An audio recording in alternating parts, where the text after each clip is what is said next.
You and I are about to meet a man who only wanted one thing, a healthy, reborn body. He knew that was the only way to truly make something of himself. And incredibly, his wish came true as he woke up healthy. He had striking white hair, and next, we see a massive gathering of students at a grand magical academy. A blonde leader demanded the fighters show their true power, while our reincarnated hero stood nearby, quietly analyzing the action. He believed that, combining pure strength with martial theory, would let him predict any fight, finally helping him chase his ultimate dreams. Mid-combat, a single strike from him unleashed a terrifying, alien energy, leaving the crowd whispering about a dark curse. A worried girl screamed, begging Louis to fight off the curse, but even he had no idea what just happened. He wondered if he was destined to lose to fate again. They mocked him, telling him to quit, trying to dictate his future. But Louis did not care about their petty opinions. He was determined to shatter his destiny. Now, watch closely, here is how this crazy story actually started. In the year 594 of the Holy Calendar, Louis arrived at Candria Academy, completely blown away. He expected nothing less from the Empire's premier magic training ground, surrounded by countless hopefuls. 13-year-old Louis Carril turned around when a loud voice suddenly called his name. A young girl dressed as a nun rushed up, begging him not to leave. A nerdy kid remarked how fast Louis was, while the nun quickly asked if he brought his permit. She warned him to be careful, emphasizing that no one must discover his natural hair color. This caring woman was his mother, and though he promised he used dye, she still worried constantly. With rumors of deadly exams, she feared his unique hair and eyes would make him a target. The nerdy boy chimed in, reminding her that magic was the only cure for Louis's condition. His mother, Lucilla, knew Candria was the sole academy where poor kids like Louis actually had a shot. Because of this generous policy, the school was highly respected across the continent. Built by the royal family, it stood proud as one of the 10 legendary Grand Academies, acting as an elite training ground where the Empire's top grandmasters taught. Over the last 10 years, many powerful commoner guardians had graduated from this very school. You and I can see why Julian thought this place was perfect. Louis agreed, nodding in absolute agreement. He wanted to become a powerful grandmaster to secure full ownership of their beloved church orphanage. Lucilla stared in shock at her son, amazed by how reliable and mature he had become. She felt guilty that she couldn't protect him and was forcing him to worry about their home, calling herself a terrible mother. But Julian quickly reassured her, praising her endless dedication to the orphans. Still, Louis smiled, telling her he owed his very life to her and was deeply grateful. In his previous life, he dreamed of becoming the ultimate warrior, but terrible asthma kept him hooked to machines, and his parents constantly blamed him for wasting their money. Despite his illness, his passion for martial arts never faded, eventually leading to a major breakthrough. He became a top martial arts theorist. His brilliant papers revolutionized the entire fighting world, sparking a golden age of combat. But a corrupt rival stole his work, framed him as a thief, and took all the credit for himself. Left abandoned by his family, he passed away, wishing only for a healthy, vibrant body next time. He wanted a family that truly cared. He wanted a chance to really live. Then, in the year 90, in the northern city of Mantia, a woman named Laciella found an abandoned baby. She wanted to adopt him, but others warned his strange hair color would bring bad luck. The baby was completely confused. He had just woken up, struggling to process why he was alive instead of dead. Lassie held him tight, ignoring the rumors that this boy would bring absolute ruin to her church. She knew he was innocent. Trust me, you and I will love how she named him Louis Kier. He finally had a loving family, with nerdy Julian as his father. You and I are about to dive into a crazy story where our main character, Louis, is taking his academy entrance exam, only for some jerk to shove his mother and call her a filthy commoner. Lysila fell hard to the ground, dropping like a piece of ripe fruit from a tree. A pack of wealthy bullies stood there, laughing about how impossible it is for any commoner to ever become a grandmaster. Louis glared at them with a downright demonic look, but one of the guys just kept mocking his family, laughing arrogantly and acting completely disgusted that he even touched a lowlife, hoping his good luck would not run out because of it. Hearing all that trash talk, Louise crouched low like a wild beast, shaking with pure rage. But before he could do something stupid and ruin his chances, his father, Julian, grabbed his arm, telling him to stay focused on the test. His dad was right. Laciella reminded him of his promise not to cause any trouble at the academy. Hearing this, Luis took a deep breath, sighed, and quietly apologized to his mother. The noble jerks called Julian a total buzzkill, mocked Louis one last time, and finally walked away laughing. Suddenly, shouting erupted, telling everyone to clear a path because the wealthy Lord Kane was coming through. The crowd gasped, seeing a noble so close. Kane was born with a silver spoon, rocking blonde hair, blue eyes, and endless cash. He was so incredibly rich that he basically radiated that he was the spoiled heir of the Yonka family. Louis quietly wondered what he could actually do about these arrogant nobles. Lassie noticed the terrifying look on her son's face and instantly panicked, but Louis quickly smiled and told her everything was completely fine. He was totally confident about passing, promising his worried mother that he would absolutely rise to become a grandmaster. Hearing those words caught Kane's attention, while Louis promised his mother he would master magic. The surrounding nobles glared at them with pure disgust. Ultimately, Louis wanted to become the strongest in this lifetime to protect his family, but Laciella could not stop worrying about her boy. Julian tried his best to soothe her, but her anxiety grew since only 2 to 30 people pass every single year, and this year, there were 20,000 candidates. All she wanted was safety for her son, but Julian knew the boy was incredibly stubborn. Once he made up his mind, he would chase his goal without caring what anyone else thought. Even so, as his family, they had to back him up, and Laciella agreed. Shortly after, Louis stepped into the exam hall, surrounded by massive crowds of older candidates, and noticed a powerful mage literally floating in midair. Now pay attention, this is the 160th entrance exam for the academy, and the chief supervisor is about to make his move. This high and mighty man was Aronian Smith, the legendary director of Candria. The crowd fell into disbelief seeing Grandmaster Aronian in person, while Louise watched in deep thought. In this unique world, martial arcanists utilize arcane martial arts, and they are divided into 6 different power levels: Apprentice, Fighter, Master, Grandmaster, Sage, and Grand Sage Master. The Grandmaster rank sits comfortably as the 3rd highest level, a truly elite class. Aronian then announced the brutal first trial, which was climbing the stairs guarded by the Academy's battle-hardened veterans. The highly coveted exam passes were kept right behind these elite veterans. With only 1,000 passes available, only those fast enough to grab one would move on. Once they are gone, the exam is over. With a booming voice, Aronian started the timer immediately, unleashing a wave of absolute madness upon the crowd. Countless candidates charged at the veterans, foolishly believing this would be an easy win. But one elite veteran just grinned, unleashing his terrifying power while mocking the candidates, welcoming them straight to a living hell. Immediately, candidates collapsed left and right, foaming at the mouth and realizing this was no ordinary exam. Can you believe this? Dozens disqualified instantly by a completely bizarre, terrifying spiritual attack. Some candidates recognized that terrifying veteran as Sheath, the powerful son of the finance minister. Louis felt a massive surge of bloodlust coming from Sheath, making the other nearby candidates deeply nervous. The silver-haired boy strolled past everyone, stating it was not an attack, but just Sheath releasing raw aura to intimidate them. He mocked that anyone fainting from a simple scare was a pathetic weakling with zero drive to win. With eyes burning like fire, Louis caught Sheath's attention, who realized this kid was actually pretty interesting.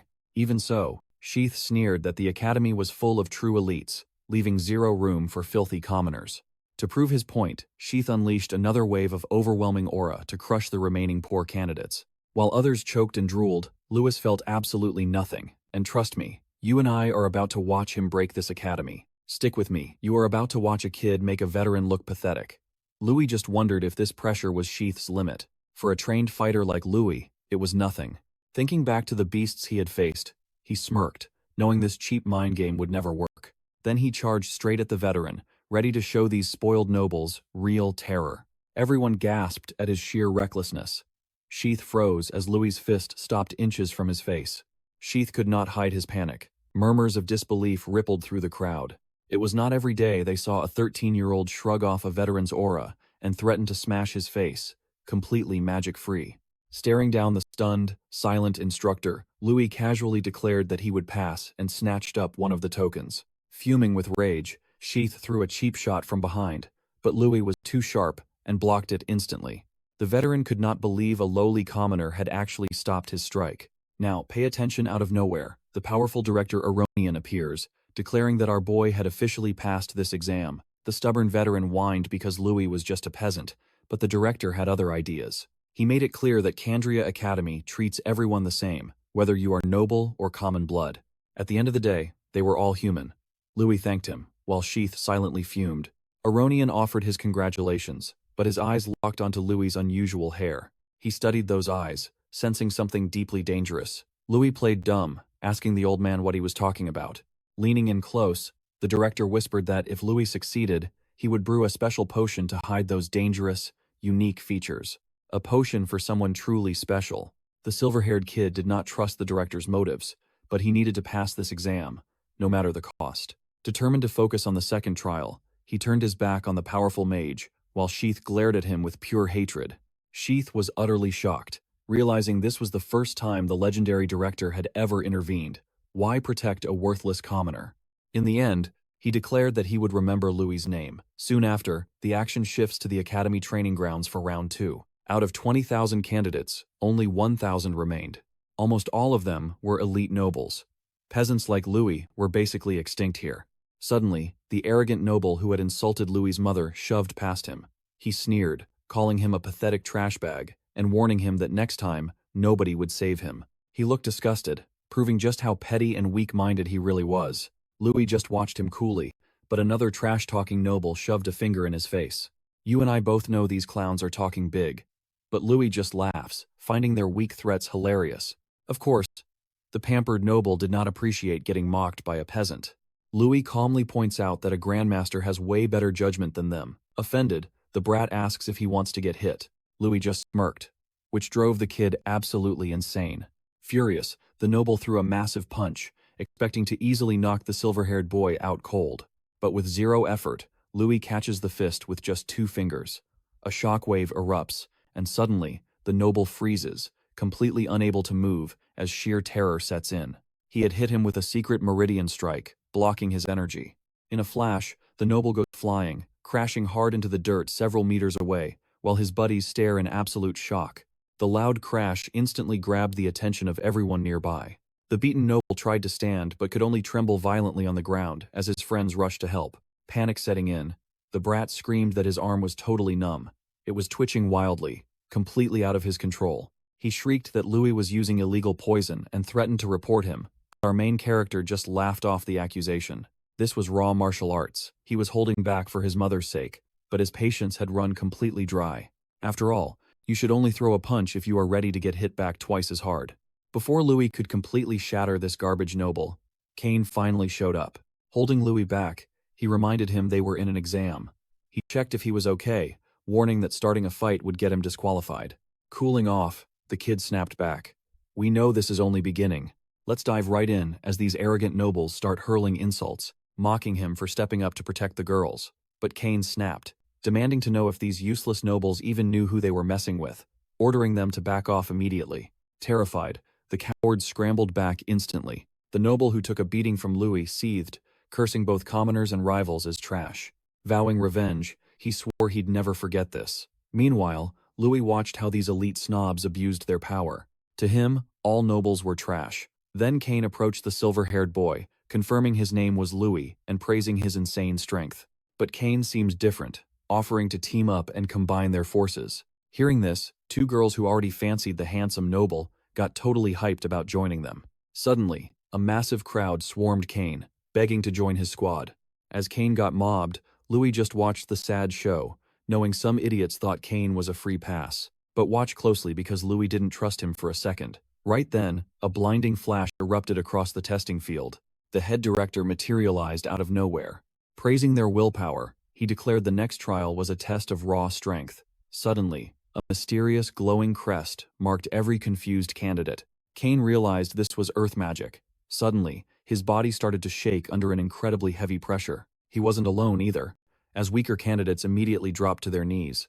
Director Aronian announced they would have to fight on stage while enduring this crushing earth spell. The sheer scale of this heavy magic sent everyone into a panic. Fighting under this crushing weight seemed totally impossible for most of them. Suddenly, someone pointed at Louis, yelling in shock that the silver-haired boy was strolling around effortlessly. Kane managed to stand too. Kane's eyes widened at the sight. Even though the immense pressure forced Louis's boots to dent the solid ground, he just kept moving. Unfazed, he calmly stepped onto the arena. Director Aronian noted that Louis was yet again the very first. Nobody could forget that he had dominated the first trial just like this. You feel that tension too, right? Even Kane realized that this quiet commoner was an absolute monster. Despite undergoing 3 years of master-level training, Kane could barely even stand. Nobody could fathom how Louis was pulling this off. Meanwhile, Aronian declared only those still on their feet could take the exam. Unleashing more magic, he summoned a massive pile of weapons nearby. Telling everyone to grab whatever weapon they wanted, Louis immediately reached for a sturdy sword. Stepping off the stage meant instant failure. The struggling candidates could barely stop their hands from shaking. With a snap of his fingers, Aronian officially started the trial and ordered the trapped slimes to be released. Then he vanished instantly. The confused candidates stood there, wondering what kind of slimes they were facing. But Louis's sharp instincts kicked in. Looking up, he saw monsters raining from the sky. Suddenly, a giant slime crashed down with a heavy thump, finally showing everyone what the director meant. The rules were simple: block for 1 point, dodge for 2, and completely destroy a slime for 5 points. Their final ranks depended entirely on points, and only the top 100 survivors would advance, making the cutthroat competition even tighter. Louis noted the 100 limit as deadly slimes began bouncing around like popcorn. At first glance, the candidates thought these bouncy blobs were easy targets. Overconfident, they rushed forward to secure those easy 5 points. But when one guy charged, the slime reacted instantly. It lunged first, leaving the fighter terrified. The monster slammed directly into his jaw, knocking out several of his teeth. And he wasn't the only victim. Anyone who underestimated these creatures quickly realized how wrong they were. Watching their peers get wrecked, sheer terror spread fast. As even more slimes rained down, absolute panic erupted, and candidates began dropping one after another. Up above, the Academy examiners monitored the chaos and tracked everyone's points. An assistant mentioned that elite heirs from the great Ianka and Durahan houses were competing this year, making a brand new record highly likely. And trust me, you and I are going to want to see how this poor commoner boy shatters all their expectations. You and I are about to watch Aronian call Louis interesting, but one of the supervisors points out a major issue.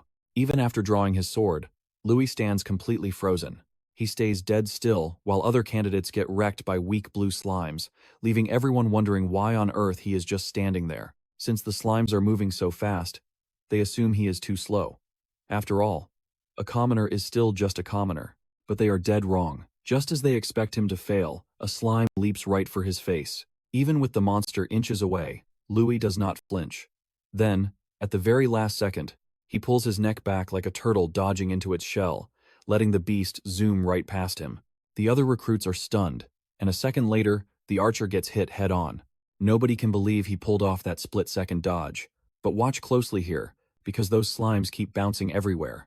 Louis tracks their patterns, but suddenly, 3 slimes charge him at once. One annoying rival is practically praying for him to get wrecked, convinced the silver-haired boy cannot dodge this time. Spoiler alert, he is wrong.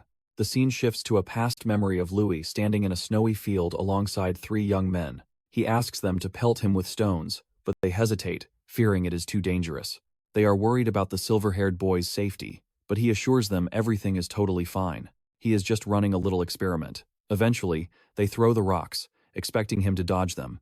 As the rocks fly, Louis locks in. Back in his past life, he developed a unique theory. He trained himself to send sensory details from his parietal lobe directly to his brain. By instantly calculating the trajectory of any incoming strike, he believed he could evade absolutely any threat. His quick calculations work. He dodges everything, leaving his friends completely mind-blown by his insane skills. He just sighs, knowing the test was still risky. While they beg to know if this is some secret technique, they are utterly amazed as Louis explains his void combat calculation, leaving them totally confused by the fancy name. Louis firmly believes that any battle can be completely predicted with the right technique. Back in the present, he processes endless calculations in a flash as the slimes charge him. He is basically the Einstein of martial arts. Sure, these slimes have speed and power, but they only move straight. By factoring in their bounce angles and speed, he maps their exact landing zones. You and I can see how effortlessly he slips past their strikes, racking up 8 points after 4 easy dodges. Now it is his turn to strike. Drawing his blade, he cleaves through 3 slimes simultaneously with a powerful slash. Watching from nearby, Kane can barely believe his own eyes.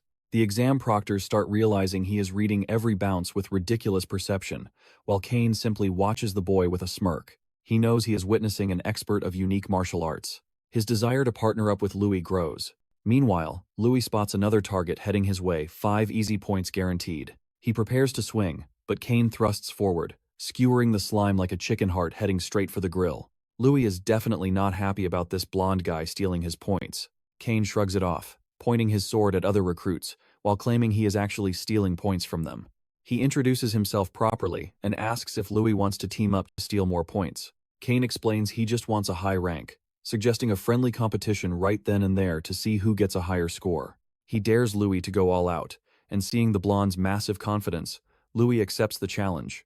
But he adds a twist: the loser has to obey any order the winner gives. He asks Kane if he is game. Since Kane started this, he agrees, and the duo immediately begins hunting down slimes together. The other recruits groan in absolute despair, especially the bullies who targeted Louis earlier. They were just following orders, but with Louis and Kane tearing up the field, everything got much harder. Suddenly, a stray slime slips right past them. They desperately try to block it as it heads straight toward the dominant duo.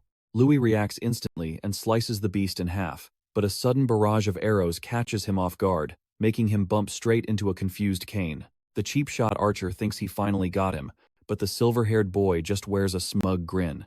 At the very last second, he catches all 3 arrows barehanded. Trust me, you and I are going to love seeing those lackeys freeze in pure horror. Let's dive into this insane scene. Grabbing arrows barehanded is just crazy.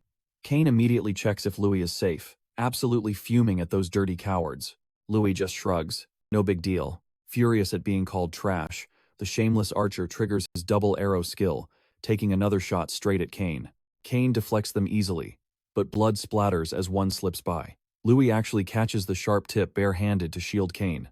Kane panics seeing the bloody hand, but Louis is totally chill about it. He knows he was the real target all along. Seeing the obvious malice behind the strike, a worried supervisor asks Director Aronian if those candidates should be disqualified. Aronian refuses, thinking those idiots are doomed to fail anyway. No need to step in. Instead, he orders the staff to prepare healing potions for the aftermath. Meanwhile, Louis casually asks Kane if he has ever heard of baseball. Readying his sword, Louis smacks one slime right into another, sending it bouncing back. He grins, absolutely loving the game. With a massive swing, he bats the monster. You and I both know they deserve this. The beast flies straight toward those 3 trash archers with a pathetic scream. The guy who actually cut Louis gets blasted so hard he flies out of bounds, getting himself kicked out of the exam instantly. He splats face first onto the ground like ripe fruit, desperately clutching his severely bruised chest. Kane actually finds this entire game pretty amusing, but right at that moment, Louis starts running. The remaining archers check on their knocked-out buddy, looking completely shocked by his instant disqualification. They are absolutely fuming at Louis for this. But before they can react, they realize he is gone, caught totally off guard.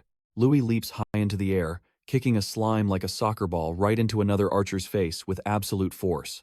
That guy goes flying out of bounds too, leaving just one of those idiot archers standing. Naturally, he is still clutching his device. Louis sneaks up right behind him, whispering that he is the last one left, as if the trash did not already know. The terrified noble desperately tells the peasant to back off, but Kane simply trips him, sending the spoiled brat rolling right out of bounds. Kane warns the idiot to be way more careful next time. Then, he genuinely thanks Louis for the backup, asking if his hand is actually all right. Louis says he is fine, admitting Kane is actually a pretty decent guy for a noble.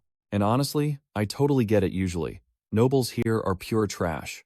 Kane protests being lumped in with those snobs, asking if Louis has ever heard of the great clans, since he belongs to one, the Orenka house. These legendary clans are famous for producing the strongest masters and sages. Their power is massive, easily rivaling the royalty, the high nobles, and the magic union. Louis admits there might be a few decent nobles, but the other snobby candidates start whining because a poor commoner is interfering with their test. They refuse to let Louis steal their points. Suddenly, they all scream for the peasant to get lost. They really just despise the poor. But some kiss-ups try to help Kane, assuming he is the real target, unlike Louis.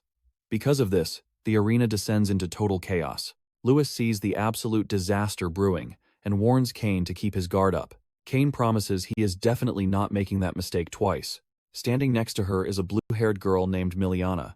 Suddenly, she charges forward, shouting for Miliana to help her make those arrogant nobles regret looking down on them. Watching this, Louis realizes the massive crowd blocking him will make scoring points extremely difficult. Suddenly, more slimes spawn. Miliana slams one candidate to the ground, while her buddy chucks several others out of bounds. As the brawl heats up, a red-haired guy who looks like Gar watches, while clutching a massive hammer. He starts laughing like a maniac, loving this because crushing people is way more fun than hitting slimes. Suddenly, he spins his hammer like a top. The guy goes completely berserk, spinning around and smashing everyone in sight, launching a bunch of terrified candidates out of the arena all at once. The worried supervisors ask the director if they should stop the exam, but Aronian thinks it is totally fine. After all, a little violent youth energy never hurt anyone. An assistant points out that disqualifying all the nobles could cause a huge political headache for the academy. At the end of the day, he makes the rules, so stick around to see what he does next. Alright, stick with me because the examiner just stepped out and announced the second test was officially over. He let everyone know that the rankings and scores would drop soon, catching the entire crowd off guard. Suddenly, that crushing earth magic finally vanished, letting everyone breathe a massive sigh of relief. Aronian told the wounded students to drink up the recovery potions to heal their injuries fast. Louis swallowed the liquid, absolutely stunned by the magic. Back then, being dirt poor, he couldn't even afford 3 silver coins for a single drop. These potions were pure luxury to him. Kane asked what was up, reminding Louis that if he won, their annoying rivalry was finally over. Without wasting any time, Aronian unveiled the second exam rankings. A few arrogant nobles laughed when they missed Louis's name initially, hoping the annoying commoner had failed. Then, Candria's director announced something insane: the top 5 candidates had absolutely shattered all previous academy records. 5th place went to Miliana Royce, 4th to Kane Aranka, and 3rd belonged to Miliana's close friend, Faye Durahan. But since Kane was deaf, he completely missed his name and assumed those little punks had somehow gotten him disqualified. Then, Aronian dropped a bombshell. 2nd place belonged to Louis Kirill, with 887 points. Kane's jaw hit the floor. Watch his reaction here, as he immediately starts pestering Louis about the score. Realizing Louis had won their little wager, he demanded to know what his punishment would be. But the silver-haired boy told him to wait until after the exam. Meanwhile, 1st place went to that hothead, Neil Gunn. The guy had scored 888 points, exactly 1 point higher than Louis. He smirked, expecting a real challenge from this crowd. Everyone else was absolutely terrified because Neil was a literal giant, radiating pure, raw physical power. Miliana noticed her friend shaking and called her out, but Faye admitted she was just itching to fight Louis. Now, look over at Sheath, who was furious that the lackeys who followed his orders lost so easily to a commoner, severely wounding his pride. He pointed fingers, calling them an absolute disgrace to the nobility before screaming at them. Meanwhile, a female subordinate reported to her boss, revealing that commoners taking 1st and 2nd place was something completely unheard of in the Academy's entire history. To make things crazier, both Neil and Louis were raised in a poor orphanage. Ironian quickly reminded her that the Arcane Association funded orphanages because real power doesn't care about social status. Then, he announced that everyone who survived the 2nd round needed to move to the next testing ground. Seeing how close Louis came to winning, Kane couldn't help but wonder who was truly stronger between him and Neil. And honestly, that's a question we don't even know the answer to yet, as we move to the Academy's 3rd training ground. This final test was a brutal survival exam, a massive battle royale centered around collecting emblems. Every candidate gets an emblem before veterans teleport them randomly deep into the massive forest. Nobody knows where they will land. The goal? Steal as many emblems as you can. Any dirty tactic is completely allowed. Lose your emblem, and you're instantly out. Only the top 10 hoarders will actually pass this final test. Kane warned Louis that they had to split up, knowing they both had giant targets painted on their backs. He told Louis to watch his step, but our silver-haired protagonist was already determined to survive. Louis realized that broadcasting his 2nd place rank was entirely calculated to paint a massive target on him. The director wanted the students to unleash their absolute limits just to survive this chaotic battlefield. Walking through the trees, Louis knew he was just 1 step from admission, and he would win by any means. Suddenly, a hostile candidate holding a massive axe emerged, actively hunting for Louis's head. The guy was furious that a mere commoner was humiliating the elite. But this was just sweet payback. But true strength doesn't care about social status. Even worse, this giant axe wielder wasn't the only hunter coming after him. 2 more enemies cornered Louis, thinking he was an easy target without Kane to protect him, as if he actually needed help. And to top it off, an elite archer was hiding up in the trees. Louis realized the teleportation team must have leaked his location, meaning he was set up. Suddenly, the axe wielder charged forward with lethal force. The heavy swing ripped the ground apart, but completely missed agile Louis. While Louis dodged effortlessly, a spearman lunged forward, shouting that there was no escape. Louis leaped to block, but stay with me because a sudden blast of energy just tried to crush him from above. You and I are starting with him shattering a mystery target with his sword. An axe wielder threatens to end Louis right on the spot, but our boy dances through a mob of attackers. Suddenly, he spots that same deadly strike heading right back his way. He blocks the blow with his blade just as a spearman lunges for a strike. The spearman warns that wind arrows are locking onto Louis, but watching him dodge so easily, he realizes Louis is just a commoner with zero magic skills. Louis keeps slipping away, driving the man absolutely insane with rage. Louis is definitely not enjoying this. Predicting magical flight paths is not his strong suit, so he decides to launch a preemptive counter called Sinos Sen. Basically, Louis is about to turn his enemy's own massive power right back against them. Right then, the rival candidates prepare to unleash a coordinated assault on Louis. To Louis, this timing is absolutely perfect. The giant axe wielder thinks he has him cornered, but Louis slips past and disarms the brute in a flash. The heavy axe flies loose and strikes another candidate right in the eye. Moving fast, Louis slips a spear thrust just as the archer lets a deadly arrow fly. Watch this next move. Louis yanks the spear away, leaving the spearman to eat that incoming arrow. Louis grabs the weapon, locks eyes with the archer, and hurls it with full force. Just like that, he wipes out the entire squad and claims every single one of their emblems. One of the beaten guys fumes, yelling that they need to blast Louis with max power magic. Kane finds this hilarious because those guys have zero chance now, especially with him pointing a loaded crossbow. Suddenly, an ambush hunter drops from the branches. Kane steps out up high, proving he just sniped the guy right out of the tree with his crossbow. It really is a pity these guys cannot put up a fight anymore. They cannot grasp why Kane is here when their backup was supposed to keep him busy. Kane reveals he already interrogated their friends and uncovered the whole plot, proving he is no fool. Their biggest mistake was insulting his family name. The guy goes completely ballistic. He is shaking so hard with rage, you might think he is about to mess his pants. Deciding the guy is talking way too much, Kane casually chucks the heavy crossbow right at his face. He leaps down to the ground, and Louis sees he is totally fine. Kane explains these chumps are just low-tier nobles. They learned basic spells, but have zero real combat instincts. They are small fry. He then tosses Louis an emblem taken from the crossbow sniper. Kane admits that if this keeps up, Louis will never get a moment of peace. So he offers to team up. Louis declines, wanting to hunt for his own tokens. Just then, Faye steps out, clapping her hands in genuine admiration of the show. You and I both know what that look means. She directly tells Louis he is her target. She is itching for a battle. Kane recognizes her instantly and warns Louis that she is the daughter of a grandmaster. Louis asks if she is Kane's friend and if the two of them have fought before. Kane looks uncomfortable, making it clear this muscle-bound girl is no friend. Still, he admits they have clashed in the past. Last time, he got careless and let his guard slip. Faye interrupts, telling them to stop flirting like a pair of cowards. Either way, she wants to know why the two allies are not trying to kill each other. Kane whispers a quick warning to Louis, noting that Faye can use magic and is already at an apprentice level. Ultimately, it is better for Louis to ignore her and keep collecting tokens, which absolutely ticks Faye off. She calls them outright cowards for trying to run away.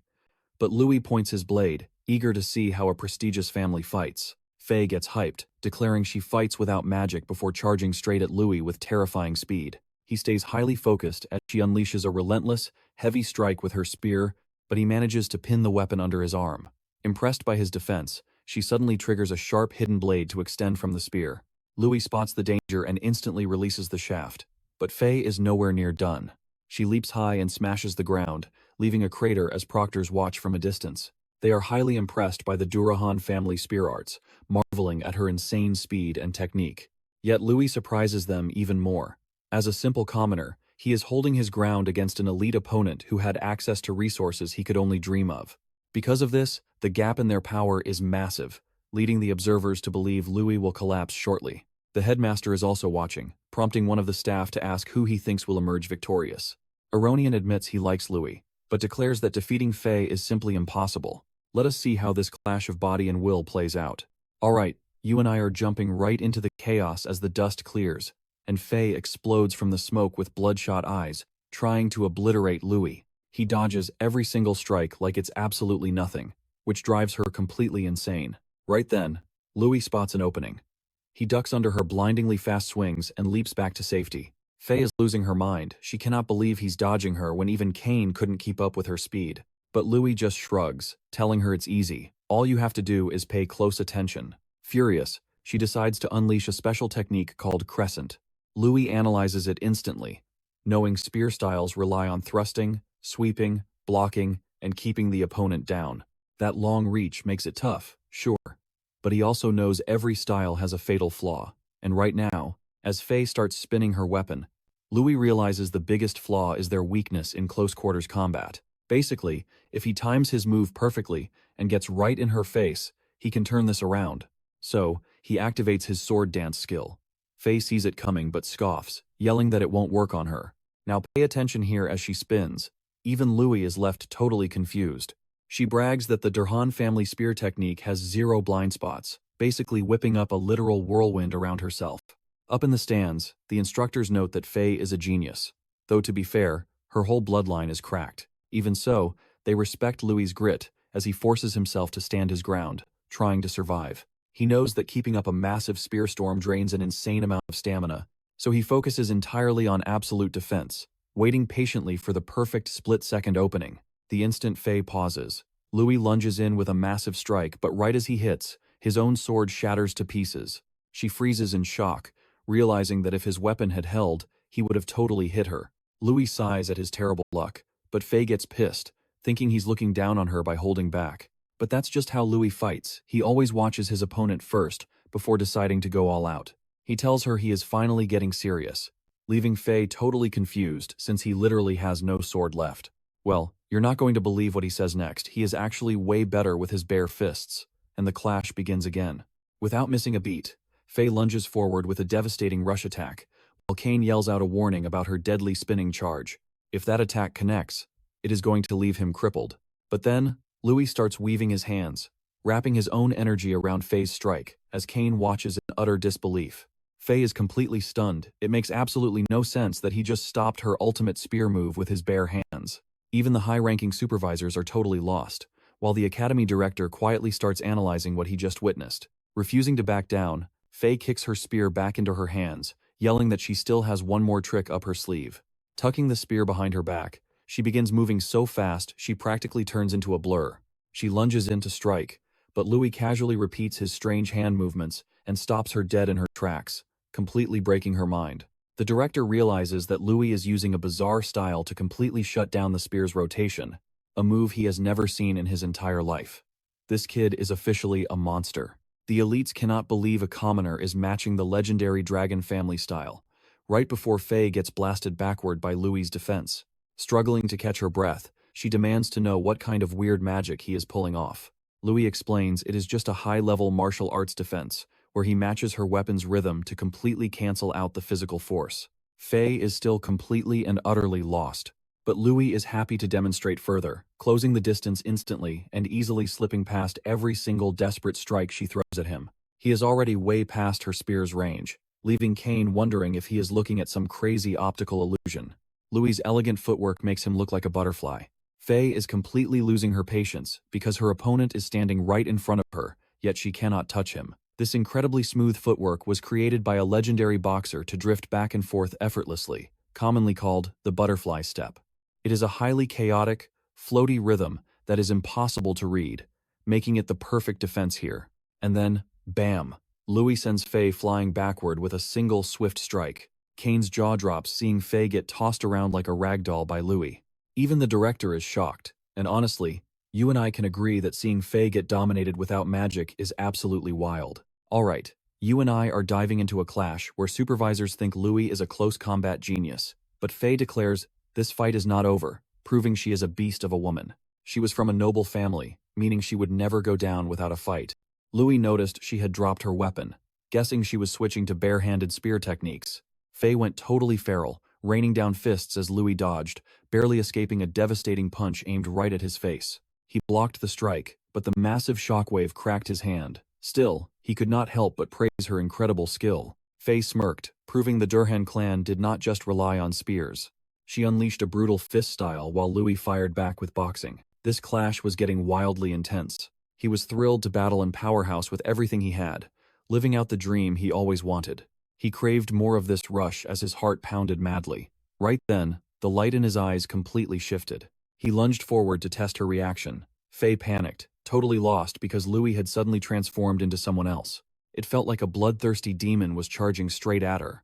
Her body froze up, leaving her to blindly block the strike. but the sheer impact sent her flying back, coughing up blood. Even the director looked on in absolute disbelief. Faye crashed into a massive tree before collapsing. The noble candidates watched, stunned that a commoner could overpower her like this.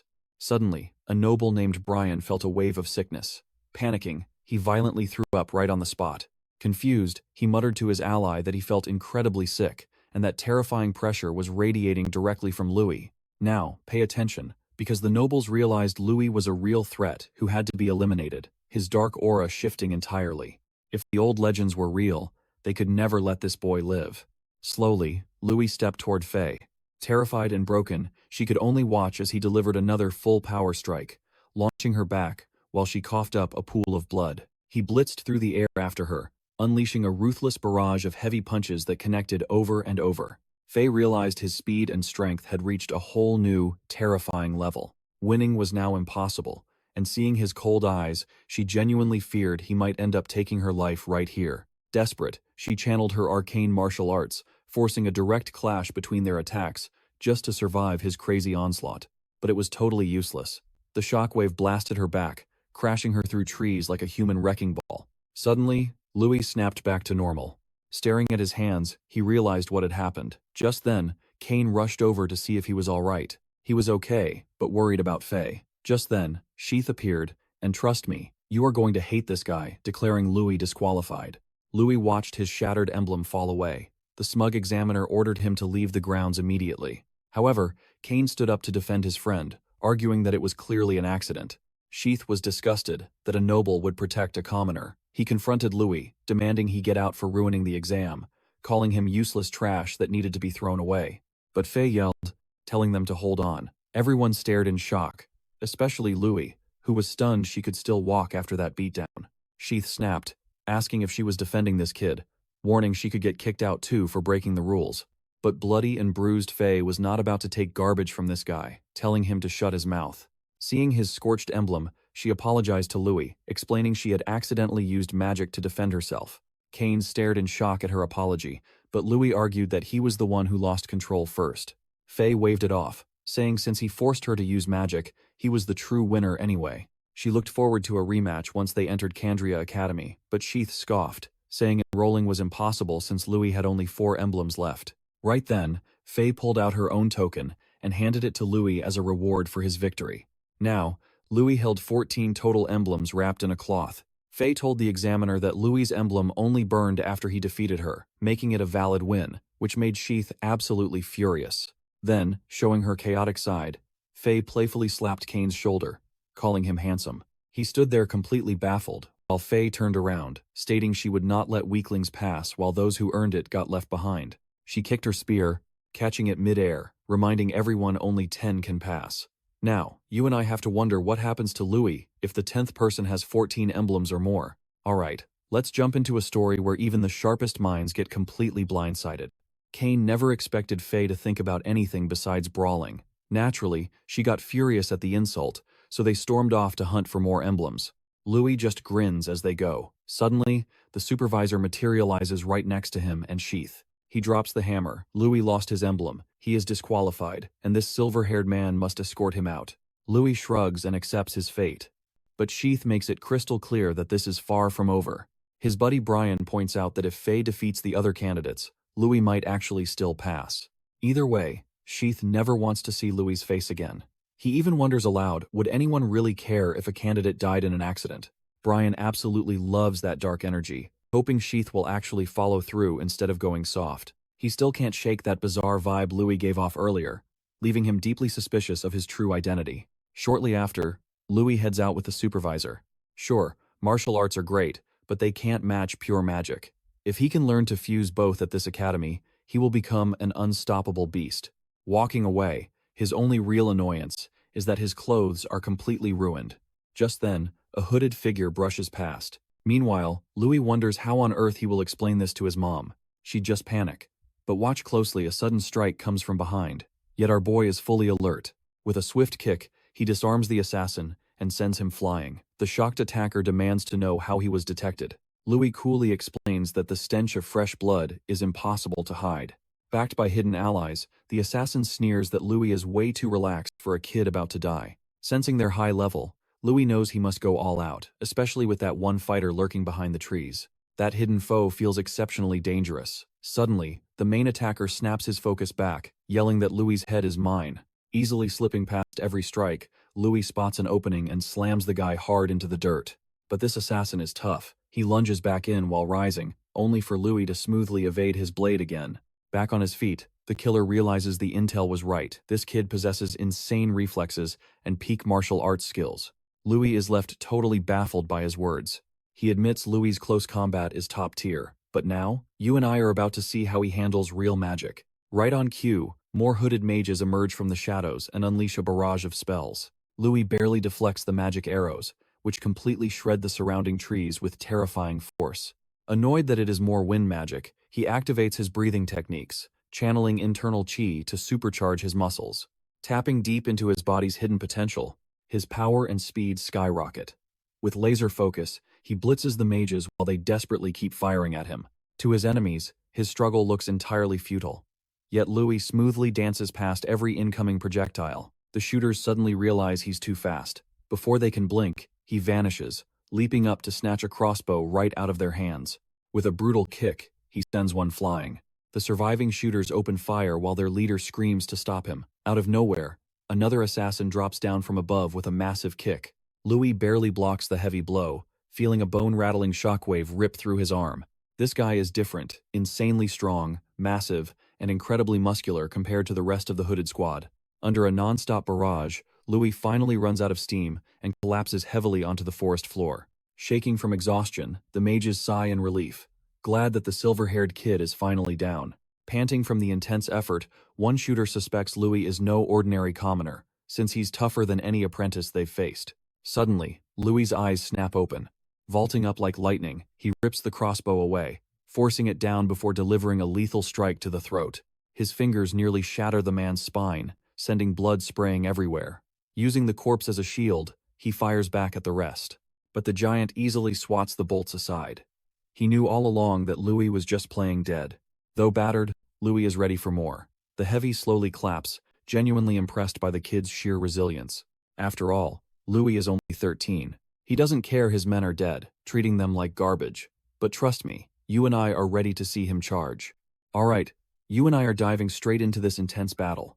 The assassin dodged effortlessly, just like Louis. He even called Louis a clever kid, admitting he would have taken him as a disciple if not for his orders. Then, summoning a massive dark hammer out of thin air, he smashed Louis hard, sending the poor kid flying high into the sky. But this monster was unbelievably fast, keeping pace with Louis and cutting him off right in midair. The giant assassin mocked him, saying Louis was strong for a mere apprentice, but against a high-ranked fighter, Louis did not stand a chance. He slammed the silver-haired boy straight down, creating a massive, bone-shattering crater in the dirt. Yet, our main character refused to die. When the dust settled, the killer saw Louis was still breathing, though his bones were completely shattered. Louis glared back, spitting out that he would not die in this place. The killer responded coldly, promising that Louis was finished today, and that not even a god could save him now. Louis' eyes widened as the man charged up a devastating spell, an elite arcane martial technique known as the Celestial Hammer. But Louis refused to give up. He had to master magic and protect his precious family. He would change his fate at any cost, and in that moment of desperation, his rage mode awakened. Pay attention here. Driven by sheer survival, Louis unleashed a massive energy burst from his fist, blocking the attack. The giant assassin froze in complete disbelief, just before a massive explosion erupted, leaving Louis coughing up blood in the smoke. The killer was deeply shaken. For a split second, it felt like he was fighting someone of his own rank. Seeing Louis' raw potential made him realize exactly why his master wanted this kid dead immediately. Believing Louis was a monster who had to die now, he lunged, but a booming voice warned that things had gone too far, sending a massive strike flying right at the assassin. The killer tried to dodge, but the blast split into three, relentlessly chasing him down. Panicking, he scrambled to defend himself, but got absolutely shredded by a barrage of energy slashes, taking the full impact of the technique. Even Louis was completely dazed. The powerful figure who had just stepped in was none other than Director Aronian. He had easily shut down the battle, leaving Louis wondering why the director had personally showed up. Aronian noticed the boy had successfully controlled his inner rage and quickly handed him a magical recovery potion, urging him to drink it. Aronian calmly surveyed the destruction as Louis's defeated opponent collapsed lifelessly to the ground.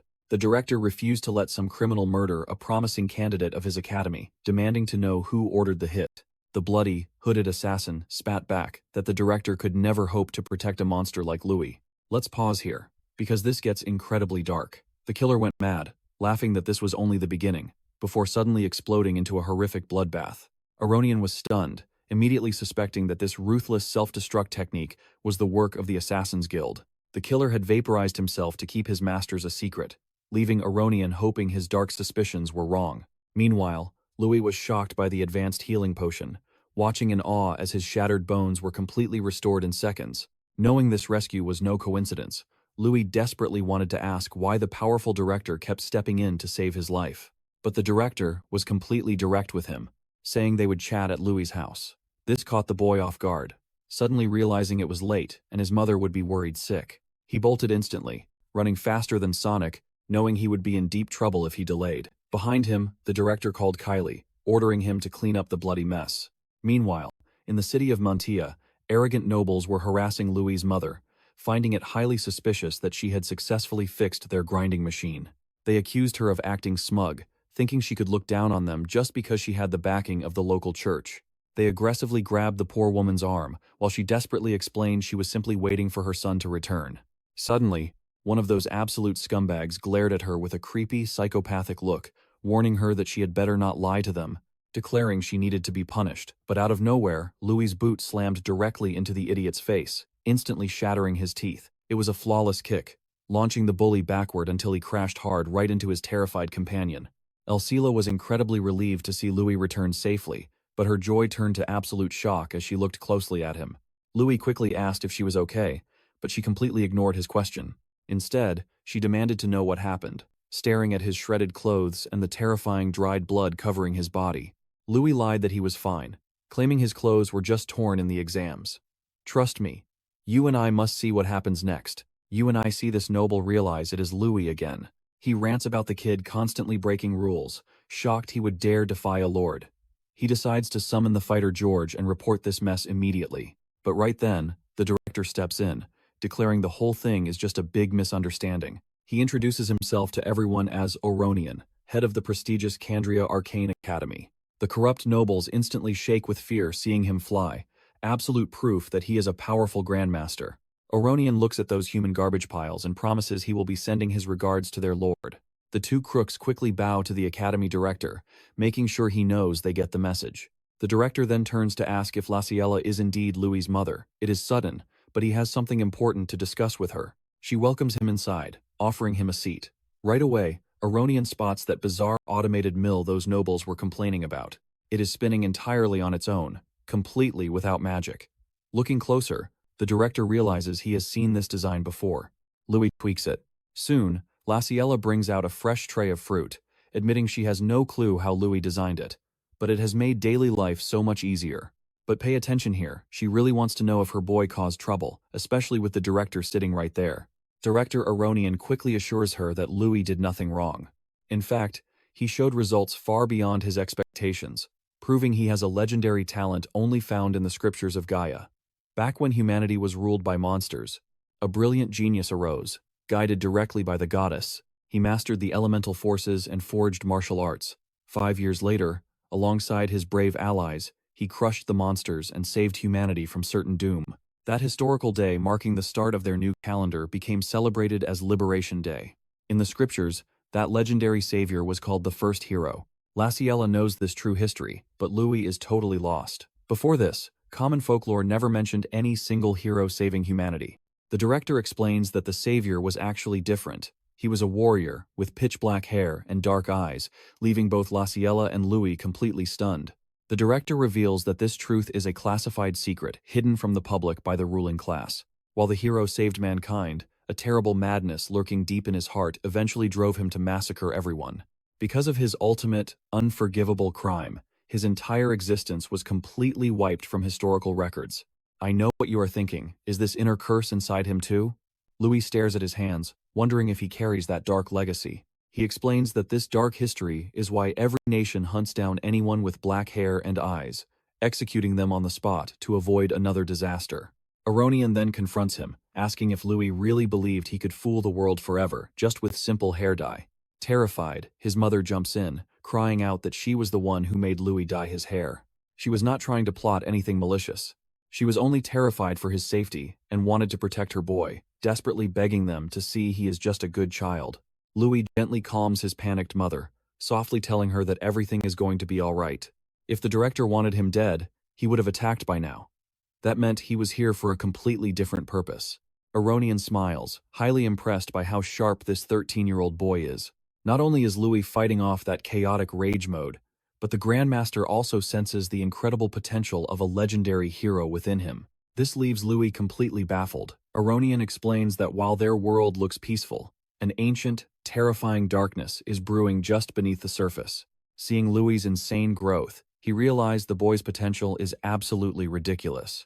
That is why the head of Candria Academy is offering to personally train him to protect the future of mankind. He casually tosses a piece of fruit, which Louis easily catches with effortless style. He also notes that, because of Cain and Faye's brutal trial, almost everyone failed the exam, meaning Louis officially passed. Welcoming him to Candria Arcane Academy, he offers Louis a once-in-a-lifetime chance to become his personal disciple. Louis knows this is a high-stakes bet, but he asks a heavy question. What happens if he actually loses control to the madness? Instantly, the Grandmaster's eyes turn ice cold. In a flash, he clean slices the fruit right out of Louis's hand, leaving him speechless. Aronian calmly states that if he ever snaps, he will execute him himself, dropping a heavy, suffocating silence.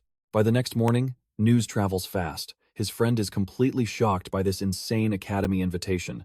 Trust me, you and I are ready for what comes next. Yet, let's dive into this. Louis knew the director had other reasons for visiting his home, especially after that chilling warning from yesterday. Let's dive into this. Louis knew the director had other reasons for visiting his home, especially after that chilling warning from yesterday.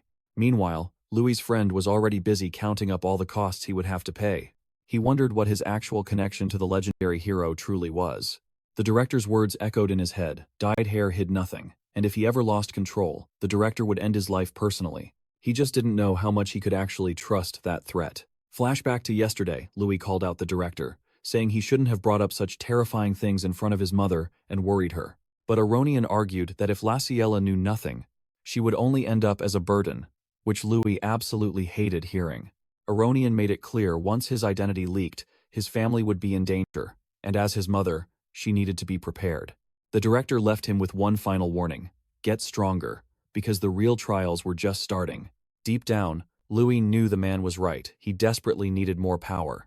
A moment later, local kids ran up, calling him brother, and he warmly hugged a little girl named Lana. Lana looked up, tearfully asking if he'd ever return home because she hated the idea of saying goodbye to him.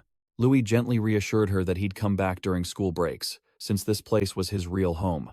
They sealed it with a pinky promise to ease her worries. But right after, a local guy rushed over to tell him a noble's butler was looking for him. Louis headed out to meet the butler. The elegant butler confirmed his name and introduced himself as a servant of the Aranka family, inviting Louis to visit their massive mansion. Since the invitation came from Cain to hang out before their classes started, Louis gladly accepted the offer without thinking twice. The butler gestured for him to board the carriage. Arriving in Harzan within the Candria Empire, the butler hyped up the Aranka family as absolute legends. They practically made the city of Tarzan wealthy just by existing. Seeing the massive estate, Louis was totally blown away. Cain soon showed up to welcome him, happily reminding Louis they were now official classmates. Louis joked about the massive scene Cain caused during exams, admitting he only passed thanks to Cain and Faye, so he wanted to drop their little bet. But Cain shrugged it off, saying that was a discussion for later, insisting Louis had the skill to pass anyway, especially since he had Faye's stamp of approval. Honestly, Louis had already earned respect from the top students and the director himself, but Cain still wanted a piece of him. Since they never crossed swords during the exam, he challenged Louis to a friendly match before school started. Plus, Cain figured Louis was dying to learn more about the prestigious Candria Academy. They stepped inside, but pay attention here. A bitter-looking woman suddenly appeared, demanding to know who was standing next to her son. This rude woman was Cain's mother. Cain tried to introduce his friend, but she immediately cut him off, screaming at him to shut his mouth. Cain flinched in shock as his mother coldly stared him down, reminding him that she told him to choose his friends wisely, because the gates of their elite family weren't open to random trash. She firmly believed Louis wasn't worthy of standing beside her precious son, calling their friendship a massive waste of time, and snapped that Cain should focus solely on training to become a legendary sage. Turning her venom on Louis, she demanded to know what he wanted from her son, accusing him of being a greedy opportunist. She flaunted a ring worth dozens of gold coins, arrogantly bragging that its value could easily buy out his entire life. She threw the ring at him, telling him to take the cash and get lost immediately. We both feel Cain's embarrassment here, as he quickly apologized to his insulted friend. But Louis's reaction caught everyone off guard. He snatched the ring and calmly declared he befriended Cain because of his actual talent. He then boldly asked if she truly believed her own son's worth was that cheap. Cain's jaw dropped. Enraged by the massive disrespect, the mother screamed for her guards to throw this peasant out. Armored guards rushed in. Cain stepped in, shouting that Louis was far more talented, having smashed exam records and even defeated Faye in battle. She scoffed, refusing to believe a commoner could ever beat noble elite prodigies, accusing her son of lying. Cain swore it was no lie, while Louis promised they'd both grow stronger together. Let's see how they prove it. Stick with me, you are about to watch Cain's furious mother lose her mind on our main character, Louis. Suddenly, the door swings open and a man announces that Louis's presence will actually make Cain way stronger. He demands to know if those rumors are true. Meet the intimidating master of this massive house. Cain's mother immediately tenses up, rushing over to explain that hanging out with lowly commoners will only hold her son back and prevent him from ever surpassing his own father. But the master completely brushes past her, treating her like an annoying fly. This cold-hearted man is William, Cain's father. Cain bows instantly. Louis, keeping his cool, politely introduces himself to his friend's legendary father. Louis senses a monstrous aura rolling off this man, easily rivaling the power of the Academy's director. William demands to know if the rumors are true, and Cain proudly admits that Louis is even stronger than him. William, the ruthless head of the Aranca family, immediately demands that Louis prove his worth. Suddenly, a crushing wave of bloodlust washes over Louis, making him feel like a giant beast is biting his neck. Now pay attention. Louis can barely breathe as he realizes William actually intends to kill him. William's overwhelming mental strength rattles Louis to his core, shaking his very soul like never before. But hey, that is a grandmaster for you. Luckily, years of hunting deadly beasts gave Louis an insane resistance to bloodlust. If it is just this much, he can take it. Louis starts releasing his own energy, catching William off guard as the kid's eyes completely transform. Their invisible forces clash, but the pressure is brutal on Louis. Cain watches in sheer panic. Louis collapses to his knees, and Cain rushes over to catch his friend. William confirms the boy's name is indeed Louis Carroll, then asks why he desires power. Louis looks him dead in the eye and says he wants to protect his family. Turning his back, William bluntly tells his son that his resolve is weak and he needs to learn from Louis. Cain's mother is completely shocked, yelling out in protest over this sudden decision. With a freezing glare, William asks if she has an issue. She immediately shuts up and submits. Needing an escape, Cain quickly asks Louis to head out to the training grounds. Out on the Aranca family training fields, Cain sincerely apologizes for the absolute madness that just went down inside. His parents are tough, but you and I know Louis is way too chill to care. Besides, he tells Cain there is no real difference between them, so everything is totally fine. Cain explains that his father only values raw talent and strength, making him almost impossible to please. Honestly, Louis fits in better than he does, but Louis knows William only tested him because he cares deeply about Cain, viewing the brutal trial as a father's tough love. Hearing this makes Cain stop and think. He remembers being locked inside this massive estate ever since he was a little kid. Looking back, his childhood was nothing but eating, sleeping, and endless training, all to force him to become a great sage like his grandfather. Without ever knowing why, Cain just kept swinging his sword exactly like he was told. Deep down, he just wanted his father's approval. But this home felt like an absolute prison. He felt like he needed permission just to breathe, even while everyone constantly showered him with empty praise. He did not care. To him, his noble status and talent were just heavy chains. The tighter they bound him, the more he longed to escape, wanting to fly free across the world like a bird. But unfortunately, he lives in a world where raw power rules. He knows he is still weak, but he does not just want power for the sake of it. Swinging his sword was the only way to shatter his chains. Plus, his father was an academy graduate. So Cain wants to enroll, gain true strength, and win his freedom, and he is fully relying on Louis to help. Louis smiles, promising to always have his back as they jump straight into training. William watches them from afar, asking his butler if the investigation results are finally ready. The butler reports that Louis is definitely far from normal, having unleashed a series of completely unseen, advanced combat techniques during his matches. He did not just shatter previous records, he even managed to defeat the powerful magic user Faye. And that is where we leave it, with Louis earning the director's respect after he literally fought an entire assassin guild to protect him. Alright, you and I are about to watch how a massive troublemaker like Louis completely changes this family. His butler wanted to know why William even allowed Louis near his young master. But William knew that troublemakers bring danger, and facing challenges is exactly how people grow. He genuinely believed that Louis had what it took to push his son further. Right then, Cain unleashed his skills, while Louis urged his friend to go all out with his power. William realized his son actually had a great eye for finding talent, something he never expected. Suddenly, Cain activated Wind Thrust, launching a brutal charge straight at Louis. The silver-haired boy easily predicted the move, dodging smoothly while throwing a counterpunch right at Cain's face. Louis noted that using magic to boost speed was great, but it made Cain's movements too predictable and linear. Cain was shocked that Louis could counter his magic-infused speed so effortlessly. Finally, he understood why Faye lost to Louis. But then, Louis paused, looking thoughtful, and asked Cain if he noticed anything off about his own fighting style. Cain was baffled, since these secret arts were legendary techniques passed down through the Aranka family. His father and grandfather used them to reach the absolute top. Now, watch closely here. Louis was trying to show him a different path, which completely shocked Cain since it went against everything his father taught him. Louis picked up a sword, asking Cain if he wanted to absolutely blow his father's mind. Watching from afar, William felt a sudden chill, realizing the two boys were charging straight toward his position. Louis explained that speed is the ultimate weapon, meaning not just physical movement, but lightning-fast reaction and decision-making. He added that his natural agility perfectly matched with wind support magic. Plus, mastering dual wielding is naturally considered insanely difficult, but just because his grandfather mastered it doesn't mean Cain cannot do the same. In fact, maybe that limitation was why his father stalled at the grandmaster rank. To truly unlock his talent, Louis suggested a highly specialized combat style. He took his stance and asked if his friend was ready for the change. Cain snapped back, refusing to be compared to spoiled noble brats. He would do absolutely anything to win his freedom. Louis loved that attitude. After all, the secret to combat is staying mobile and knowing when to back off.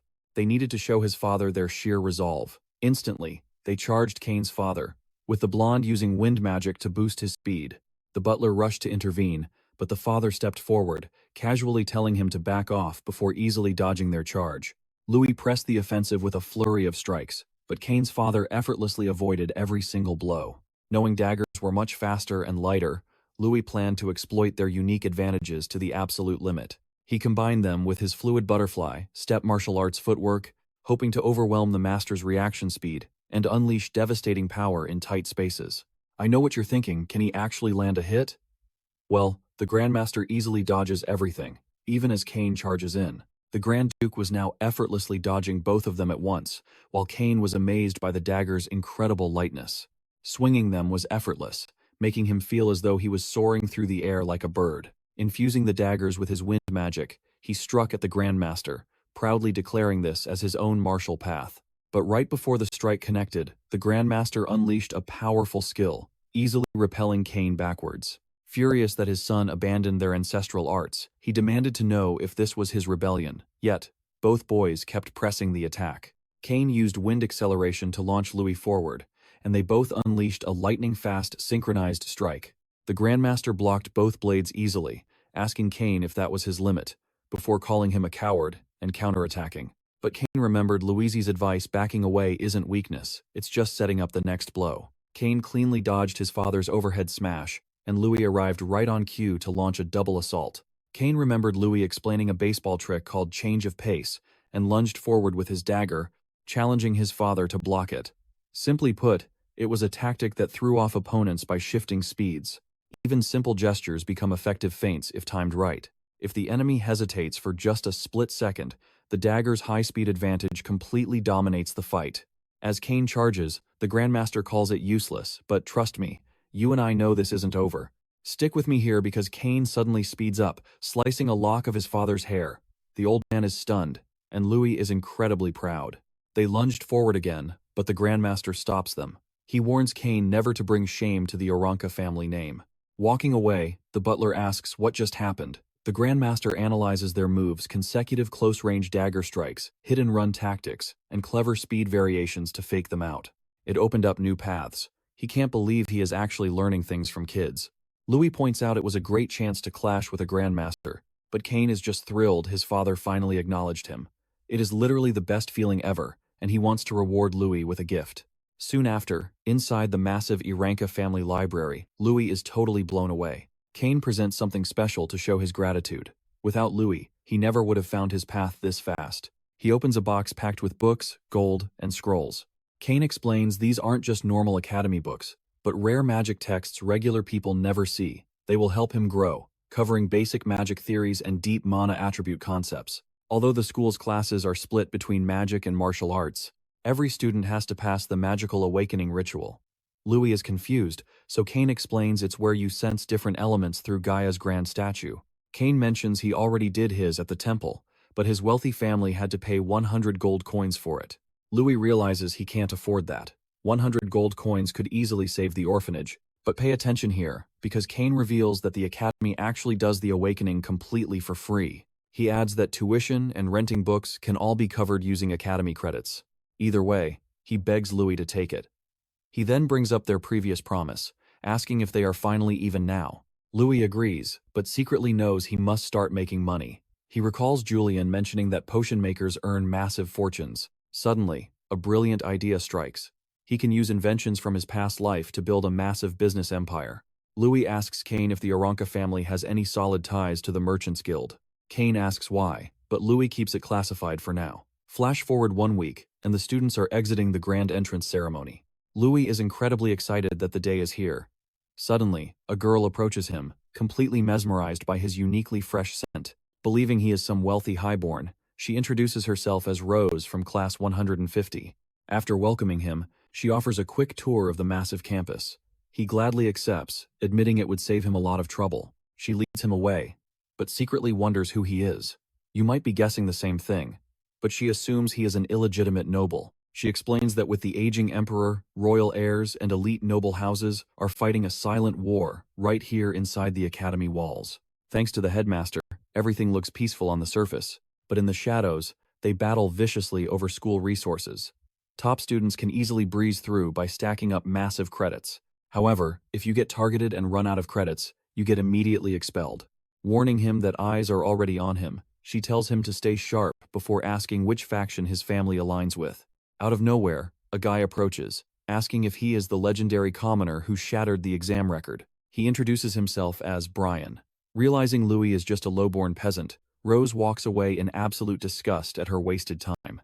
The friendly blonde tells him to ignore her. He explains this academy is just a miniature empire, meaning snobby people are everywhere.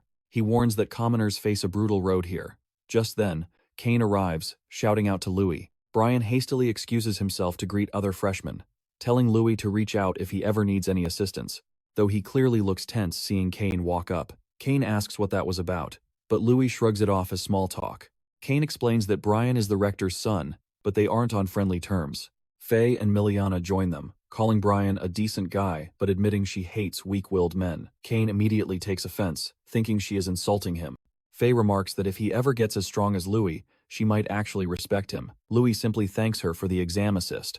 She brushes it off, but promises to crush him next time. Kane whines about being ignored, but Miliana drags her off to complete the ceremony. Kane hands Louis the heavy bag of gold coins, saying it is his share of their business deal. Shortly after, Louis showcases his handmade perfumes. Their intoxicating, subtle scents are unlike anything on the market. Kane agrees they smell incredible, but doubts they will make any money.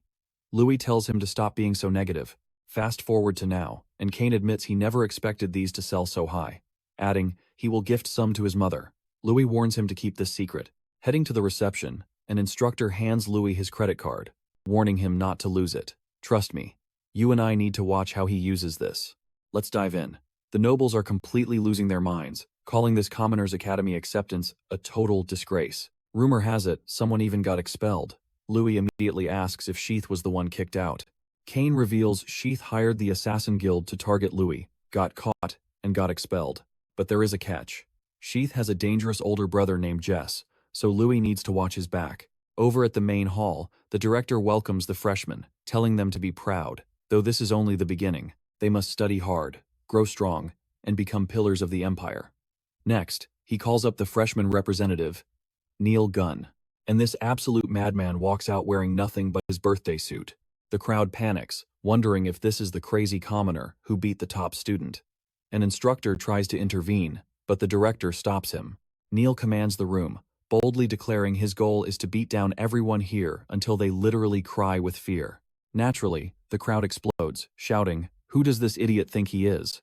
Neil tells them to shut it since they are all talk, then grins and targets Louis directly. He chucks his giant hammer, surfs on the handle mid-air, and demands Louis fight him right now. Kane steps in, reminding Neil the ceremony is still going, and telling him to back off from Louis. Neil smirks, mocking Louis for hanging out with a loudmouth who is all bark and no bite. Now pay attention, Kane goes to swing, but Louis stops him, while Neil just shrugs like he does not care. He challenges them both to step up.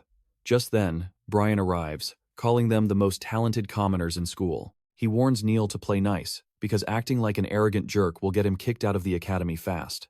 Neil ignores him, telling him to get lost since he dislikes small fry.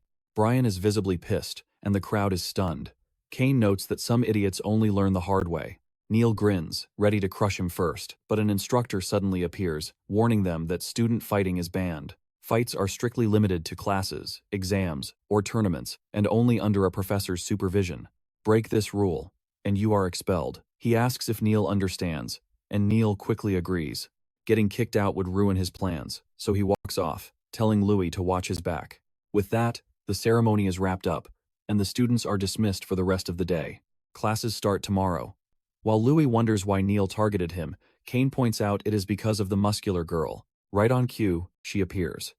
You and I can see she feels guilty about this near-expulsion drama. She drew against Neil in the exam, but he heard rumors she lost to Louis, which bruised his massive ego. She is just relieved things did not escalate, feeling terrible if Louis had actually gotten expelled over it. Kane suggests they clear out, noticing the crowd staring daggers. Soon, they head to a local shop. Louis complains about the high prices, but the shopkeeper insists everything is a bargain. A feather pillow is 30 silver, while the magic herb pillow is 5 gold coins, which Kane easily buys. Louis realizes how crucial cash is here, while Kane picks a basic starter kit for 100 silver coins. Louis is thankful for his perfume earnings, planning to send the leftover money straight to his orphanage. Vi pops up, reminding them to get to the dorms since their awakening ritual starts tomorrow. Louis practically drools looking at their expensive bags, realizing he really needs to grind harder. Arriving at the dorms, Louis prays he gets a normal roommate. Suddenly, a mattress flying out proves him wrong. A loud blonde bully asks the kid if he is looking for trouble.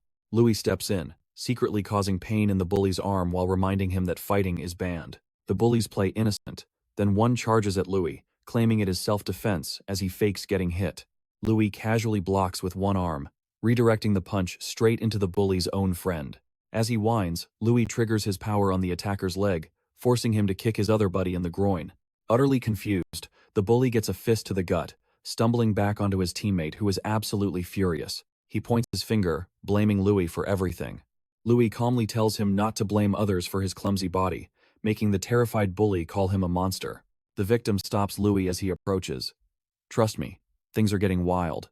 All right, you and I are about to dive in. Louis warns them that fighting here means trouble, so take complaints to the director. The bullies run off scared. Louis introduces himself as the roommate and asks for his name, but the boy just ignores him. Louis spots the name Kyra Candice, but the quiet kid just walks inside. Louis figures he is just super shy and an easy target. After a completely chaotic first day, Louis can only hope that tomorrow will actually be somewhat normal. Cut to the beautiful academy grounds. Louis is amazed, wondering if this giant statue represents the goddess of this world. Suddenly, a priest commands them all to behold their great creator, Goddess Gaia. Ages ago, Goddess Gaia built a world for humans and monsters, but the beasts eventually unleashed their terrifying, overwhelming natural power. Enormous dragons dominated the skies, behemoths took the land, and colossal krakens ruled the deep seas. Their violent war for dominance painted the world in blood, leaving humans helpless. Furious, Goddess Gaia bestowed her divine blessing upon magicless humanity. Humans learned to grasp the core elements of water, earth, wind, and fire, building powerful martial arts from them. Through endless brutal warfare, humanity barely avoided total extinction and finally became the world's new rulers. The priest declares that they will now receive that blessing and awaken the fundamental power of magic within themselves. Louis realizes there is zero mention of the first hero the director brought up earlier. Meanwhile, a priest orders him to sit. If he has talent, he will feel the elements. But don't blink, because if he is trash, the Academy will instantly discard him. The priest announces the ritual is starting now and commands everyone to take their seats. Louis seriously wonders if this priest hates his guts. The priest barks that they must focus their minds under the goddess's divine protection. He begins his holy prayer, and a brilliant light suddenly wraps around him. Pure elemental energy surges into the goddess's staff. The statue glows blindingly bright, unleashing a massive aura right before their eyes. The crowd gasps, completely shocked by the elements. Soon, students begin awakening their own fire and water powers. Out of nowhere, Neil conjures a massive vortex of pure fire. Everyone is stunned. A commoner just unlocked two distinct elements. The crowd wonders how he can manipulate magic so effortlessly. Even Neil is thrilled, knowing this is his moment. This power is entirely his to command. He glares at Louis, mocking that a magicless loser is absolutely no match for him. He sneers, telling Louis not to disappoint him. The surrounding students watch in complete shock, but Louis has not awakened a single thing. He wonders why he is completely numb. Is it because of his origins? No, that makes no sense. He definitely felt a strange power when fighting alongside Cain earlier. He could feel it back then, but right now, his mind feels totally suffocated by some thick, heavy fog. Refusing to let his spirit be chained, a massive shockwave suddenly explodes deep inside him. Everyone turns their heads toward Louis. He sees 4 bright lights and wonders if those are the elements. Let's pause here. Because the priest is stunned, Louis can see anything. But when Louis reaches out to touch it, it slips away. He can sense them, but why can't he grab them? Louis frantically tries to seize the energy. The priest sneers at his arrogance, thinking no one can escape this mental prison alone. He should be completely broken by now. A secret mana circle is blocking the natural connection between his spirit and the world's elements. An artifact hidden beneath him is actively severing his elemental bond. It seems someone powerful is determined to crush Louis at any cost. The priest mutters that if Louis wants to blame anyone, he should blame his own habit of making enemies before receiving this gift. But Louis refuses to quit. Meanwhile, the priest tells everyone to wait until the ceremony ends. As the other students exit the temple, some mock Louis and Kara for wasting their time on a useless struggle. They whisper that only Neil is worth watching.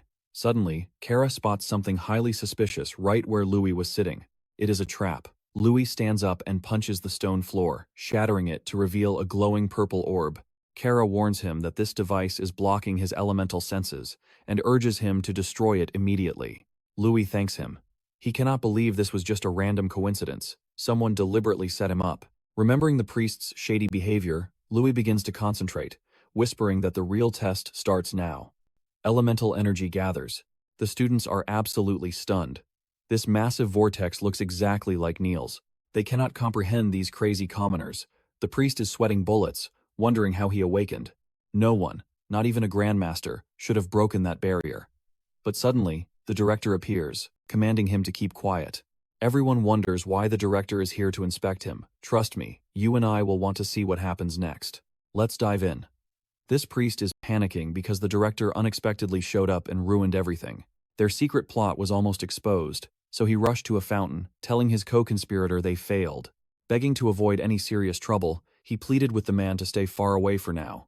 The mysterious man sneered, thinking some trash commoner had just been incredibly lucky. Meanwhile, the director ordered his hidden guard to trail the fleeing priest, warning them not to lose track of his movements. With all major roadblocks finally cleared out of the way, everything now rested on the boy. Deep in concentration, Louis floated in a strange, empty void, wondering if this was the state Cain mentioned before. He remembered asking Cain about the elements, who explained they were the actual building blocks of this goddess-created world.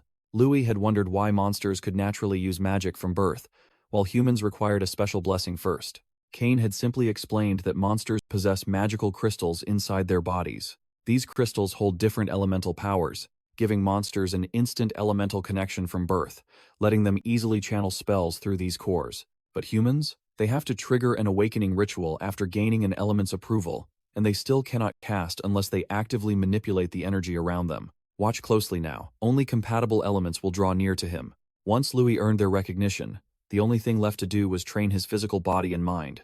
When asked if these crystals were the actual elements, Kane replied that literally everything is made of them. Returning to reality, Louis wondered if the water attribute would actually accept him, but touching the energy triggered a sudden, malicious chill, sparking a brutal headache. Instantly, the unstable power around him began spinning wild. Watching the world's raw essence manifest, the director grew concerned. This extreme instability was definitely going to cause trouble. He quickly cast a sealing barrier, trapping Louis inside a glowing cube to stop the chaotic aura from wrecking the temple. The crowd stood frozen, completely baffled by that violent magic surge, and why the director locked Louis inside. The director tried reaching out, urging the boy to stay calm and fight off the corrupting influence. Although Louis could hear his voice, his eyes and hair slowly began fading back to pitch black. He breathed a sigh of relief, realizing he almost lost his mind. Looking closely, the elements looked exactly like scientific particles. The energy inside his orb began to churn as the four core elements, earth, water, fire, and wind, materialized right in his hands. Outside, the barrier flared with blinding light, forming a massive vortex that absolutely stunned all the onlookers. This terrifying aura completely eclipsed even Neil's power. I know what you're thinking. And yes, this exceeds even the director's wildest expectations. Louis realized magic's essence matched these elements. Approaching it scientifically, he concluded humans could actually cast spells way easier than monsters. He gathered raw magic directly into his hands and body, noting that the elements constantly shifted inside him. By harmonizing that movement with his inner energy and breathing, the internal circulation became incredibly smooth. He could likely form an internal magic crystal and use magic like a martial technique. Focusing all his magic, he snapped his eyes open, summoning towering pillars of ice amidst howling winds and a brilliant, colorful glow. As Louis slowly floated up, the director smirked with delight. Terrified students scrambled to escape the rapidly expanding ice, but the frost quickly froze them all solid. Realizing things had gone too far, the director stepped in to suppress the blast, praying for the goddess to grant him the power of holy flames. Unleashing a massive barrier of fire, he successfully thawed the frozen students, while a giant pillar of fire erupted skyward, leaving every professor at the academy shocked by this sudden surge of power. As Louis drifted back down, the director asked what kind of element he used, since it looked just like ice. Louis explained that the elements were colliding at high speed, suggesting that combining them could spark a chemical reaction to create entirely new attributes. Mixing the wind and water elements had completely flooded his inner meridians and magic pathway system. Unsure of his next move, he realized he desperately needed to consult someone about this discovery. Snapping back to reality, he saw the director standing close by, dispersing the lingering magic, while asking if Louis understood his own actions. Looking at the shivering, thawed students, Louis sheepishly admitted he messed up and thanked the director for saving him.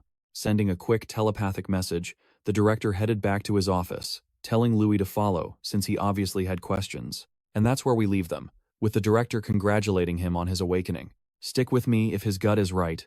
Louis has awakened all four attributes. Confirming this, his hair flashes white as he summons all the elements right in his palm. The director is shocked. Controlling them this easily makes him a genius. He cannot believe this rookie just awakened. Realizing the kid is a true genius, he hands over his personal spellbook to help guide his magic training.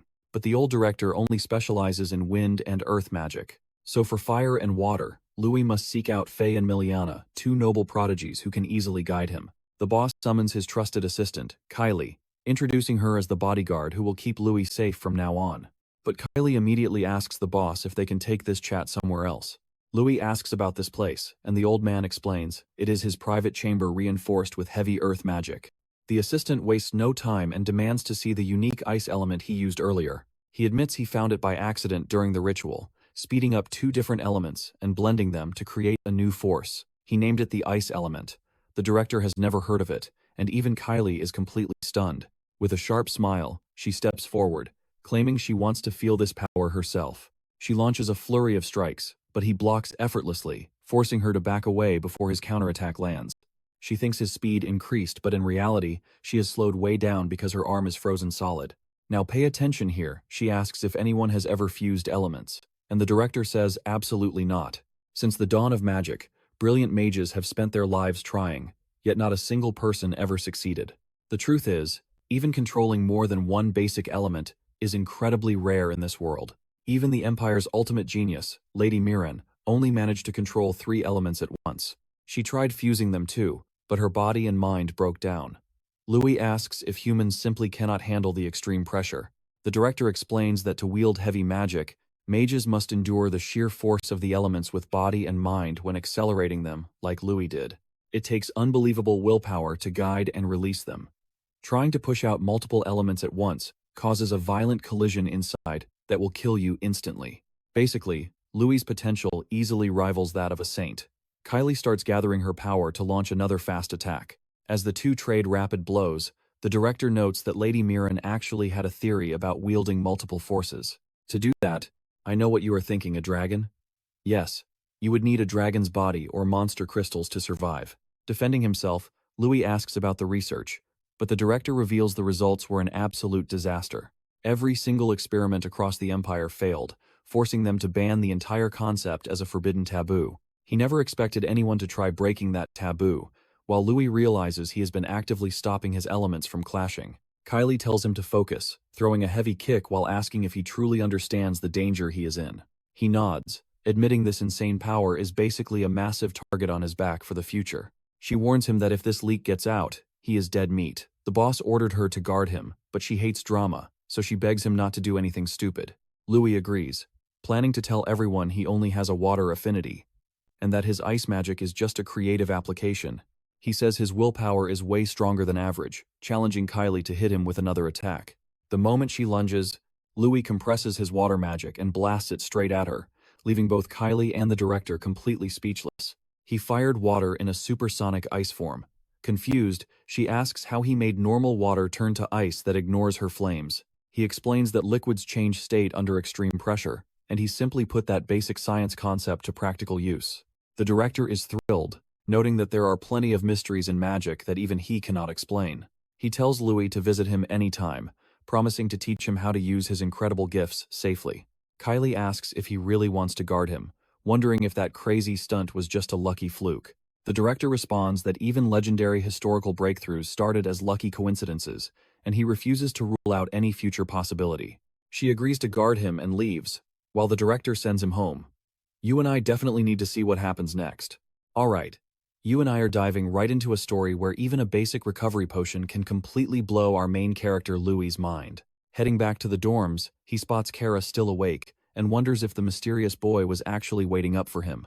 Either way, Louis thanks him for the rescue, and asks how he even managed to notice that artifact. The boy stays silent, simply handing over a business card from the famous Candace Trading Company. Louis instantly connects the dots.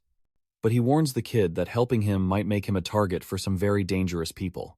But the boy just nods and leaves. Louis smiles, thinking that a connection with a powerful merchant family could be incredibly useful later on. The next morning, a wild blonde man introduces himself as Professor Derek, their intense new physical education instructor. Under his strict regime, everyone would sculpt the absolute perfect body.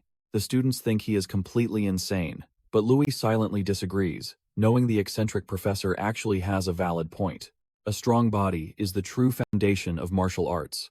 Suddenly, the professor rushes over and starts feeling Louis's muscles, praising him from head to toe as an absolute masterpiece of training. He loves hard workers, which heavily creeps Louis out.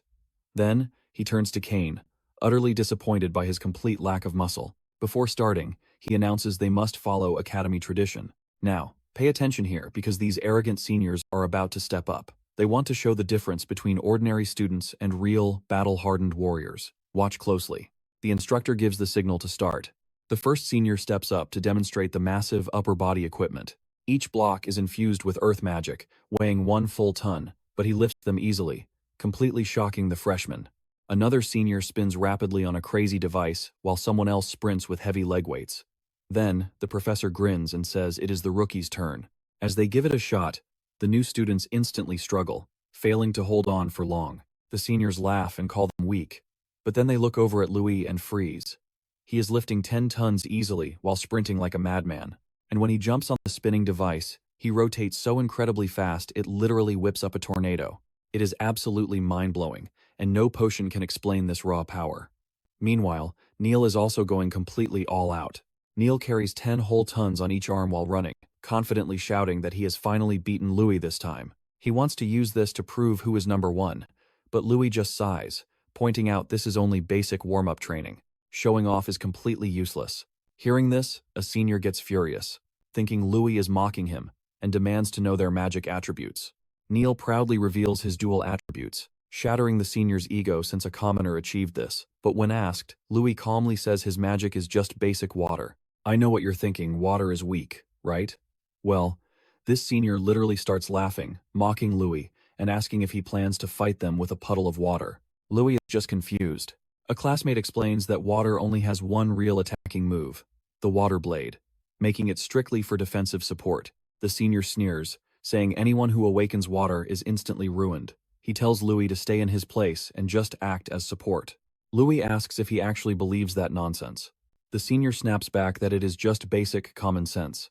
His friends try to step in, but within seconds, both sides are screaming in a heated confrontation. The senior claims they are only trying to teach them real magic. He says a true mage must build physical resilience through pain. By taking hits head-on, you boost your mana control and your natural defense. He challenges them to a match, wanting to personally prove just how utterly useless water magic really is. Kane warns Louis that this guy is actually Sheath's older brother, and water magic won't save him from his brutal earth attacks. He fears the senior might try to kill him, but Louis shrugs it off and immediately accepts the dangerous challenge. He wants to fight and prove his point. The instructor steps in, declaring magic is allowed only in the center ring, and dodging is strictly forbidden to test their raw endurance. Neil just grins, pumped for a real fight. The senior growls, planning to crush the water weakling first, before moving on to teach the others a lesson. The senior summons thick earth magic armor and rushes forward, but Neil steps in and throws a devastating punch. He is shocked that his unbreakable armor shattered so easily. Another senior commands a group attack, but Neil effortlessly blocks every strike, using only his forearms. He grabs one guy by the leg and hurls him straight into another senior, knocking them both flat. And trust me, we are about to see if Neil can survive this direct hit from behind. You and I are jumping right into the chaos as his hand armor completely shatters. He screams in pain. Neil's earth magic totally crushed his hand. The senior is absolutely stunned that Neil could concentrate his magic onto one single point. Before he can react, Neil blasts him out of the arena. The professor warns the students to never forget their basic training, unless they want to end up defeated like that guy. Louis wonders if things are getting too wild, but suddenly, two seniors charge at him at once. Fortunately, Faye and Kane block them with wind and fire magic. Louis locks eyes with the last senior standing, and coldly declares that the main event is finally starting. The senior calls Louis arrogant, promising to show him a brutal lesson in what true noble pride and dignity really mean. He rushes forward at high speed, unleashing a blast of wind magic, but Louis easily shields himself with solid ice magic. The senior panics as his wind magic fades away. He scrambles back in fear, only to realize his hand is completely frozen solid. Louis casually explains that this is a unique water magic technique he personally developed. The girl battling nearby is shocked, and the crowd of students gasps, never having heard of such an insane technique before. The senior realizes that Brian was right all along. These new freshmen are complete troublemakers. Meanwhile, Neil is absolutely destroying another senior without even breaking a sweat. Another senior rushes in to attack, and Neil asks if he wants to be his next punching bag. Neil swings hard but misses, immediately driving him furious. Losing his temper, Neil starts spamming massive explosions all over the arena just to hit him. Kane kicks Neil to force him to calm down. Instead, Neil leaps up and strikes from above, screaming at his enemy to stop running like a coward. Now watch closely as the giant impact shakes the entire arena, leaving Louis completely distracted as a senior sneaks up behind him. Louis mocks him, pointing out how the senior keeps talking about pride and honor, yet only attacks like a coward from behind. Neil tries to jump into the clash, but the senior barely manages to dodge Neil's wildfire attack. He realizes that fighting two opponents at once is going to be impossible. The senior tries to dive in from above again, but Neil intercepts him and sends him flying, shouting that teamwork is the ultimate strategy. Neil turns his focus to Louis, declaring there are no more distractions. Watching from the sidelines, the professor calls Neil a natural battle genius. However, Louis effortlessly blocks every single strike. Having finally figured out Neil's critical weakness, Louis delivers a swift blow directly to his neck. Even with blood dripping from his mouth, Neil instantly grabs Louis's hand and causes his wild flames to explode. And by going this far, Neil has crossed a major line. Louis uses his magic to extinguish Neil's flames, but Neil refuses to back down or hide. You saw that coming, right? Louis immediately starts freezing him, asking if he wants to do this the hard way. Neil just grins, saying the pain is insane while boosting his wild flames even further. He screams that fighting Louis is his ticket to becoming stronger, begging him to keep going. Suddenly, we transition into Neil's past memories. He wondered what real pain was, right before a vicious pack of wild wolves suddenly appeared.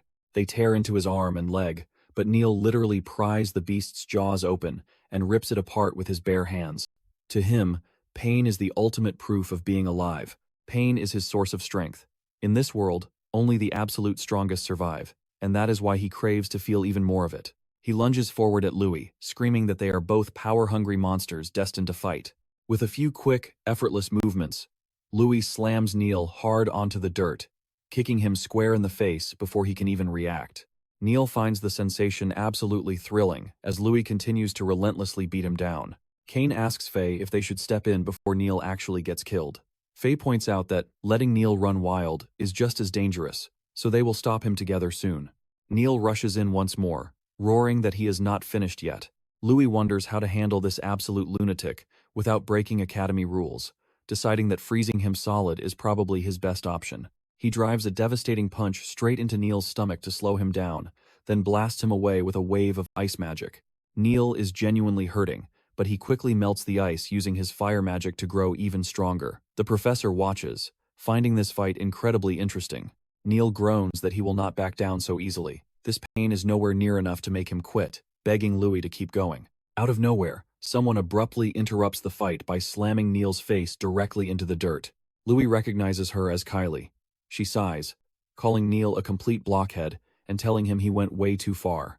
The buff professor suddenly acts incredibly shy the moment he sees Kylie. He stammers that it has been a while, compliments her, and says she looks gorgeous. He tries to reach out and gauge her magical energy, but she instantly blocks him, asking what he would do if a student actually died on day one. She coldly demands to know if he has already forgotten the director's strict orders.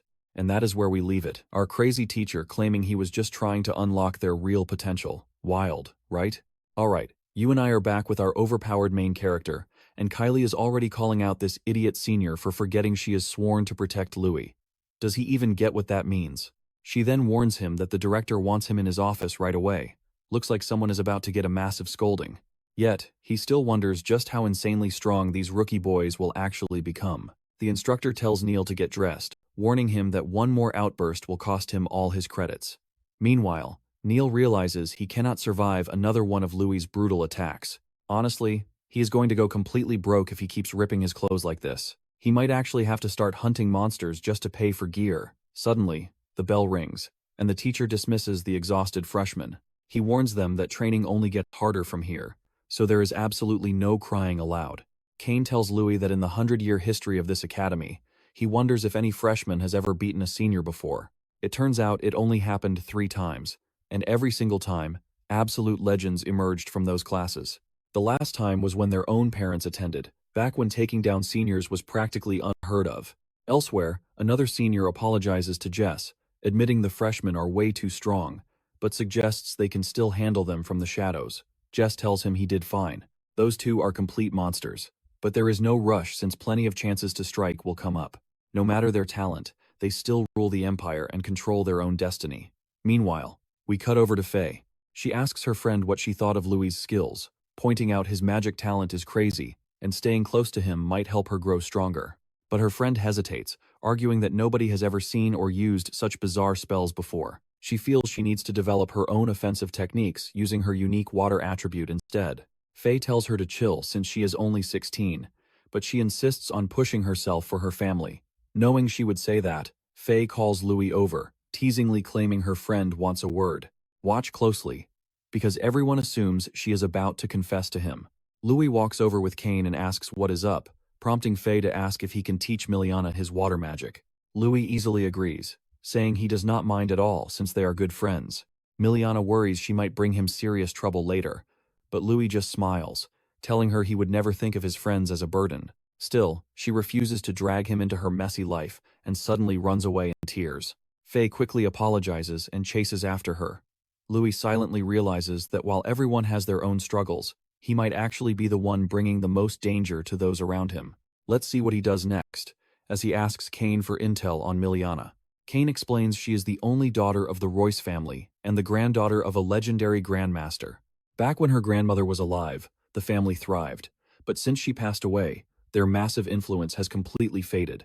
Kane admits that is all he knows, suggesting that Faye would have the real scoop if they asked her. Louis then turns to Kara for details, who reveals the Royce family is feuding with the powerful association. Louis puts the pieces together, realizing it involves the Archinist Association, and asks if Kara has any more information. Kara refuses to say any more, so Louis agrees they will just have to ask Faye or Miliana directly. Meanwhile, we move over to the first magic training field, where that shady priest from earlier demands everyone pay attention. He preaches that magic is a blessing from the goddess and the ultimate essence of their world. In this class, he will teach them to control mana and wield martial arcana, introducing himself simply as Sid.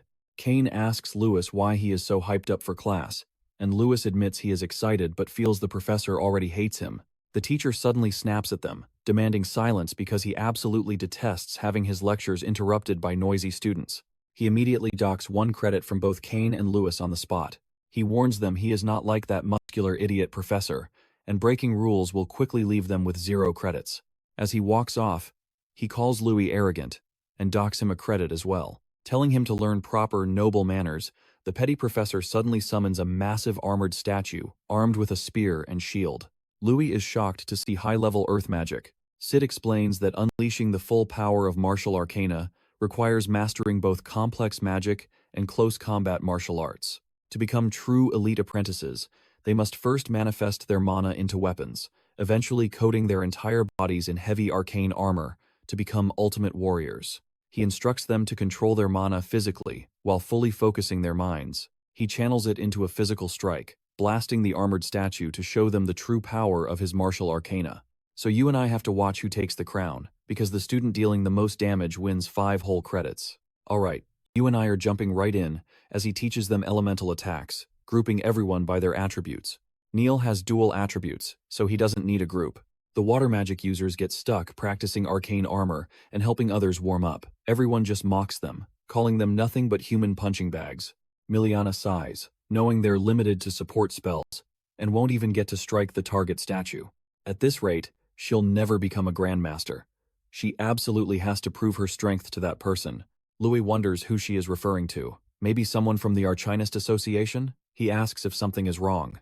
She snaps that it is none of his business, but Louis asks why she is so obsessed with offensive magic. Isn't support enough? Disrupting enemies and shielding allies are just as critical in battle. Now pay attention here. She explains that to rebuild the Royce family, she must master both attack and defense. She insists the goddess wouldn't create an incomplete element. There has to be a powerful offensive water spell out there. Driven by that belief, she tried boosting her water blade with magic potions and even made multi-strike versions. But despite her best efforts, it just couldn't make up for the lack of raw, destructive power. Maybe water magic is just too weak for a grandmaster. Right then, another student walks up, demanding she cast her water shield for his warm-up. The moment she summons it, he blasts her with wind magic, and she barely manages to hold her ground. You and I can see this hits Louis hard, reminding him of his past life when everyone mocked his fragile health. They told him a failure didn't deserve glory, sneering at him to just abandon his dreams and die already. He sees that Miliana is fully aware of her weakness, yet she refuses to give up on her dreams. Maybe he can guide her to a new path, just like Kane. Louis steps in, unleashing ice magic to block the bully's attack. He tells Miliana he also believes in water's potential, asking her to closely watch his next move. Louis asks Professor Sid for a shot at the target statue, but Sid warns that failing means losing even more credits. He advises Louis to stick to practicing mana control instead, asking if he intends to use ice magic. Louis says no, he'll use water. The students burst out laughing, saying ice might work, but water is totally useless. Miliana warns him that the statue is built from rare magical ores, heavily reinforced by earth magic. A basic water spell won't leave a single scratch. She asks what he'll do if he loses all his credits. Louis just brushes it off, confident in his plan. Stepping forward, he knows that nobody in this world understands this secret, but in his world, softness overcomes hardness. If he mixes a little sand with high-pressure water and fires it at extreme speed, it becomes a weapon that cuts through anything. Focusing his magic, he unleashes the high-speed stream. Boom! The statue is instantly sliced to pieces, leaving everyone utterly speechless. A thin stream shouldn't have done a thing, but as they look closer, the statue cracks and completely crumbles. Professor Sid stands frozen in pure shock. Louis calmly looks back, showing us the real power of water magic.